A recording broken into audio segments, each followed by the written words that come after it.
America, Israel దేశాలు సంయుక్తంగా దాడి చేసిన ఘటనాను ప్రదేశ్ రైతు కూలీ సంఘం ఉమ్మడి తూర్పుగోదావరి జిల్లా కమిటీ నేతృత్వంలో జగ్గంపేట శివారు రంగవల్లి నగర్లో నిరసన ధర్నా నిర్వహించింది. ఈ ధర్నాకు ఏపీ ఆర్సీఎస్ రాష్ట్ర ప్రధాన కార్యదర్శి కర్ణాకుల వీరాంజనేయులు నాయకత్వం వహించారు.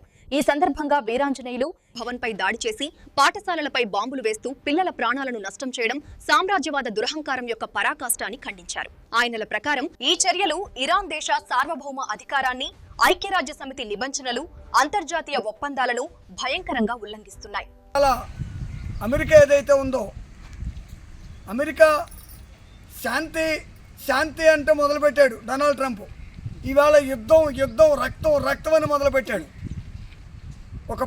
ఈవేళ ఇజ్రాయెల్, అమెరికా కలిపి ఇరాన్ మీద దాడి చేస్తూ ఉంది. మొన్న కాలేజీ మీద దాడి చేశారు. కాలేజ్ స్టూడెంట్స్ 50 మంది చనిపోయారు వేసిన బాంబులకి. అమెరికా సామ్రాజ్యవాదం, ఈ రెండు కలిపి వీళ్ళకి మళ్ళీ కొన్ని దేశాలు సపోర్ట్ కూడా ఉంది. వీళ్ళకి మళ్ళా ఆ చిన్నపాటి దేశం మీద.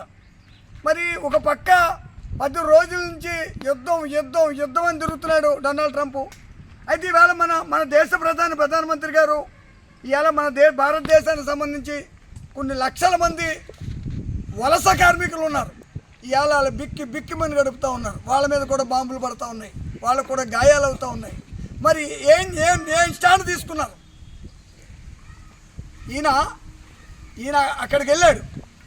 అక్కడికి వెళ్ళి ఒక 4-5 రోజులు ఉండి వచ్చాడు మన దేశ ప్రధానమంత్రి. ఇజ్రాయెల్ మరి ఇజ్రాయెల్ వెళ్ళినప్పుడు వాళ్ళు యుద్ధానికి సన్నద్ధం అవుతున్నప్పుడు మన భారతదేశాన్ని తరలించాలా, మన దేశానికి తీసుకురావాలనేది ప్రధానమంత్రి గారు తెలుసుకోవాలి కదా. మరి ఈవేళ మన దేశ ప్రజలు వలసల్ని లక్షలాది మంది కూడా బిక్కిమని గడుపుతున్నారు.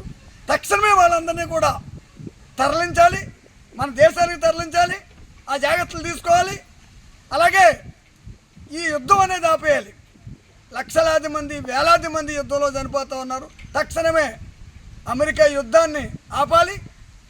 ఆపినప్పుడే శాంతి అని, అతను ఏదో కోరుకున్నాడు శాంతి అని, ఆ శాంతి ఏంటో ఇప్పుడు అర్థమవుతుంది. అందుకని నేను ఏమంటానంటే ఇజ్రాయెల్ అమెరికా యుద్ధం, ఇరాన్ మీద యుద్ధం ఆపాలి.